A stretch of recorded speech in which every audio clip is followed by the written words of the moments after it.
Movie snippets here. Today I will show you a horror film from 2010, titled Devil. Spoilers ahead. Watch out and take care. A man can be seen cleaning the inside of a building when suddenly a body falls on the truck outside. Two men are talking at a dinner. They have a conversation about alcoholism and the importance of forgiveness for people like the one in the suit who are recovering alcoholics. The same one says that forgiveness isn't easy after what happened to his family 5 years ago and wishes they could talk about normal stuff instead. Later, the same man is revealed to be a detective as he crosses a police line. Another cop takes him to a crime scene and shows him the dented truck with the dead body on top. He checks the out body and looks up at the buildings surrounding the truck. The other detective can't believe a jump with such a force can happen from buildings that small. The first detective notices that there is no glass on the pavement surrounding the truck and thinks that it rolled out to the place where it was found. The two detectives walk around a corner to find a building that would better match their crime scene. Next to a modern-looking skyscraper, the characters are introduced one by one. First is the man in the hoodie lingering, then the man with a red tie, passing by him and walking inside the building. Next is the security guard, picking up the phone at the reception desk, and the old lady seen standing in the middle of the lobby, confused. Then, there is the young woman entering the lobby, passing the security guard at the reception, getting stopped by him and going to the back of the line to sign the visitor's log. The security guard tells the other man at the reception area that he has to take a package to the 39th floor and goes toward the elevators. The guy with the red tie and the old lady want to go inside an elevator, but because it's full, they take the other one that just arrived empty behind them. They walk in and the security guy walks in with them too. As the door starts closing, someone calls out to wait and the young woman from before walks in too. After her, another person yells, grabs the doors after no one helps him and walks inside.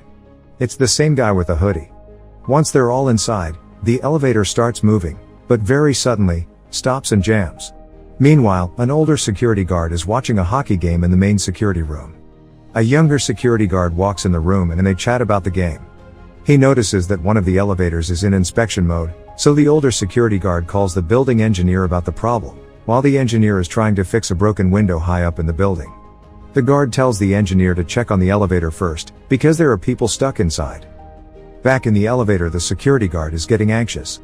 The old lady keeps pressing him about emergency procedures, but he doesn't know because he's a temp. The guy in the red tie hits the emergency button and joins the old lady's questioning, by asking why he doesn't have a walkie-talkie. A voice comes on from the comm system in the elevator, telling them that he knows they're stuck and that there is an engineer on the way to see what's wrong.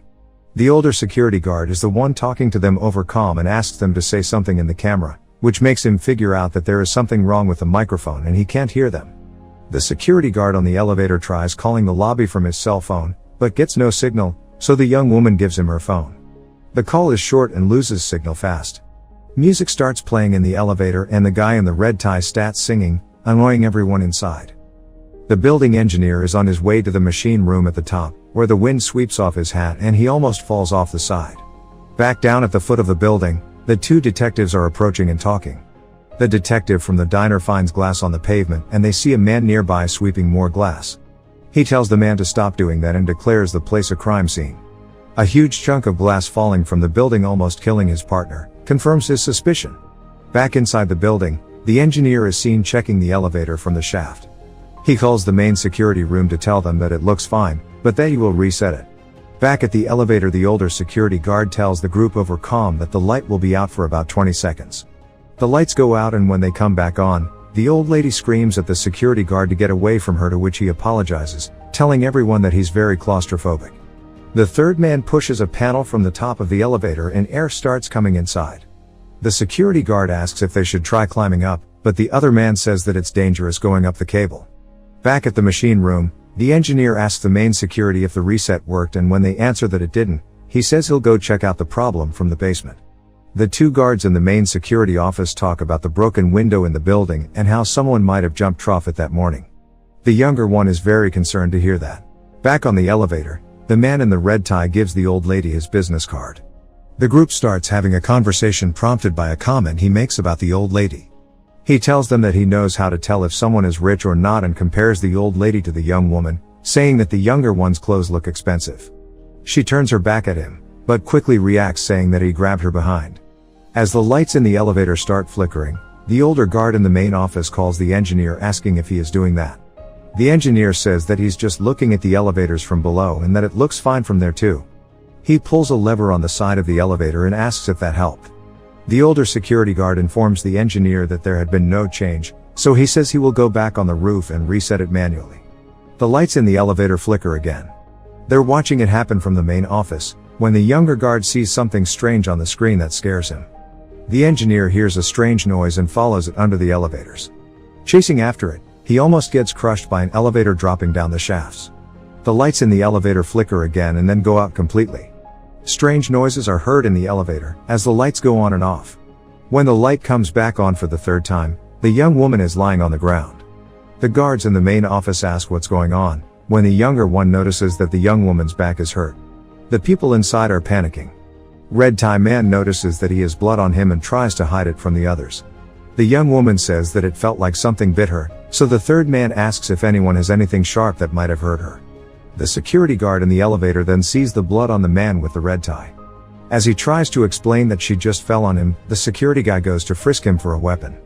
The guards watching for the security room decide that they need to call the police, since there has now been an assault inside the elevator. Outside of the building, the cop from the diner is talking to forensics, when the call about the elevator comes in.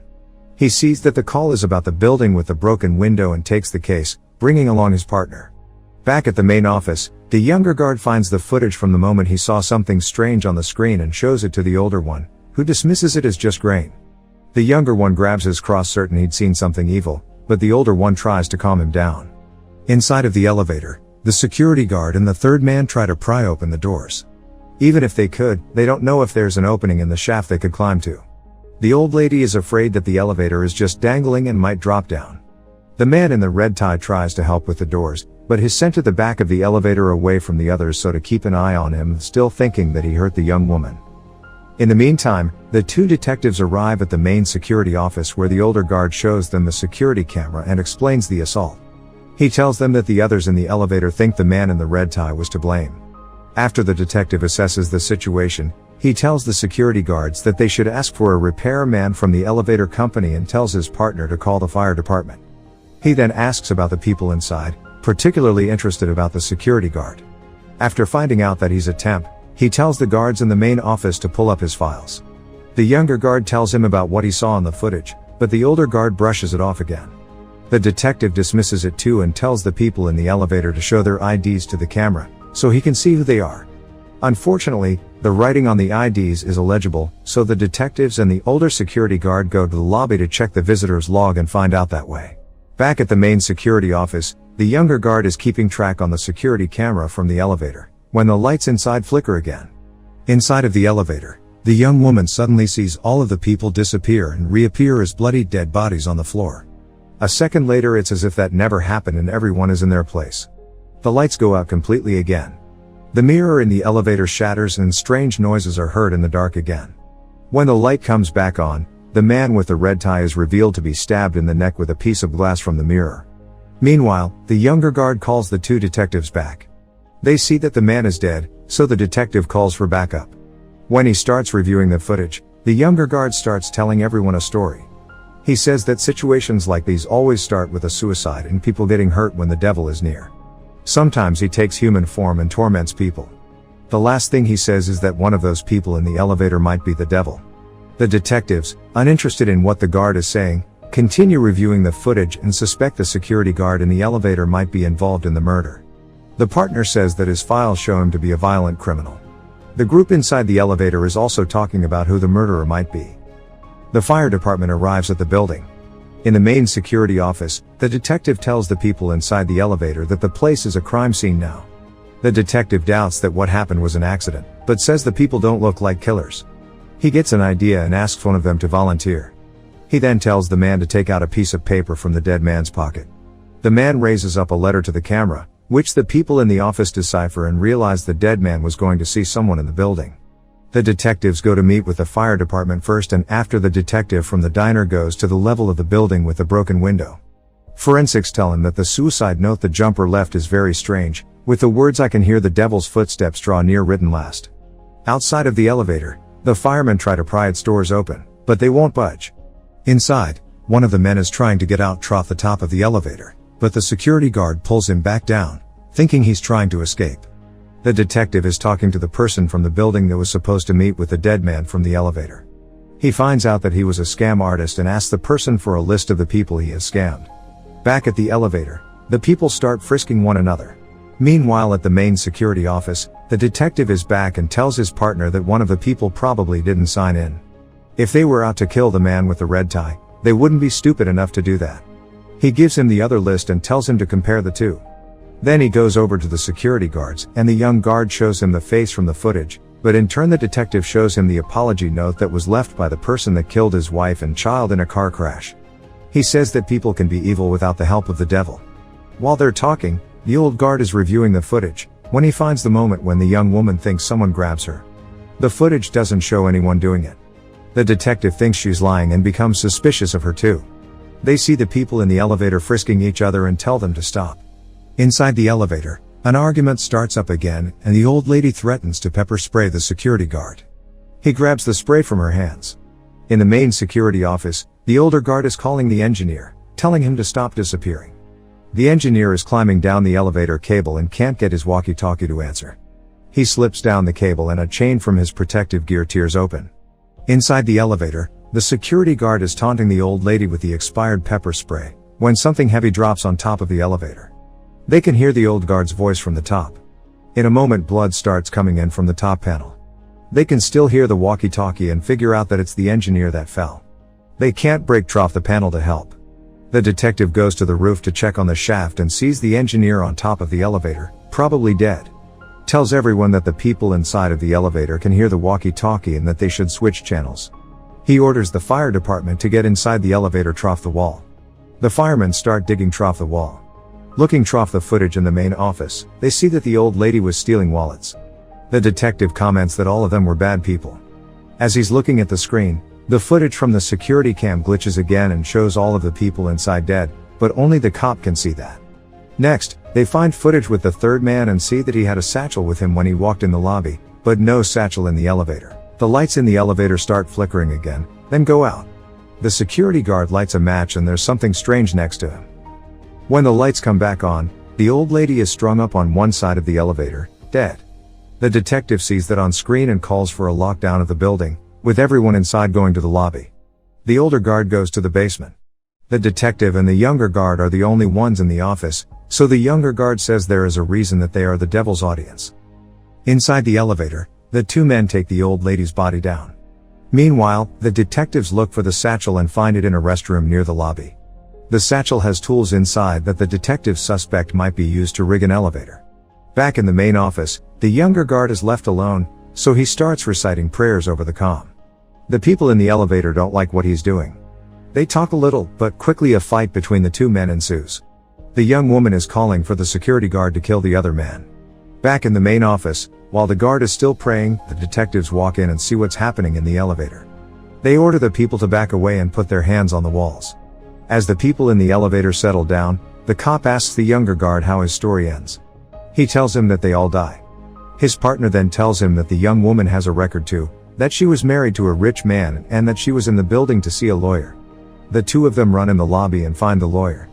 The only information he can reveal is that they should look into the people closest to her and that his specialty is forensic accounting. The detective asks to get the woman's husband on the phone. Meanwhile, the old security guard is in the basement and turns off the water. He informs the firemen and they continue breaking trough the wall. While still in the basement, he finds a wire that is dipped in water and tries to get it out. Moments later in the lobby, the people that are gathered start screaming as he falls over. The detectives run to his aid, but he dies. Back inside the elevator, the three people remaining start arguing again. The two detectives come back at the office, saying that the younger woman's husband might have arranged all of it, since he owns the security company that works in the building. The cops think that the security guard inside the elevator is responsible and that the other two victims were just a decoy. Back in the elevator, the lights go out again. The detective tells them to use their phone screens as flashlights, but their phones get ripped out of their hands. The lights go out and the next time they come back on, the security guard is dead. The two people left grab a piece of glass in a panic and stand prepared to defend themselves. Desperate, the detective asks the younger guard how he can help them. He tells him that they should take responsibility for who they are. So, the detective shares a personal story with them about that and asks them to put the glass down. They do it, reluctantly. Suddenly, the lights go out again and they come back on. The young woman is lying on the ground with a piece of glass in her throat. As the man is seen trying to help her, the body of the old lady rises behind him, saying that it's his turn now. The man has a flashback of himself driving a car. He's reaching for a beer, when he crashes into another car. He gets out of his car and sees the other one in a ditch. A woman lies pinned by a car, and before she dies she points to her child lying in the grass in front of the car. The man can't believe what he has done and leaves the scene, leaving a note on the window of the other car. Back in the elevator, he keeps repeating that he's sorry and begs the old lady, the devil, to take him instead of the young woman. The devil refuses the bargain and hurls the elevator down the shaft. When it stops, the man finds the engineer's radio and starts talking. He tells the detective what he's done. The detective and the young guard are listening to him and realize what that means. Inside the elevator, the young woman finally dies in his arms and the devil is angry, saying that she really wanted him. The lights go out and come back on again as the firemen are opening the doors of the elevator. The man is the only one left alive, speared by the devil. The old lady had disappeared. Later, paramedics are taking out the bodies and the detective sees the man sitting in the lobby. He says he will take him in the station. Next, the two of them are seen in a car. The man is in the back seat. The detective tells him that it was his family that he killed that day, but that after all of this time he forgives him. Subscribe to watch more videos like this. Turn on notifications.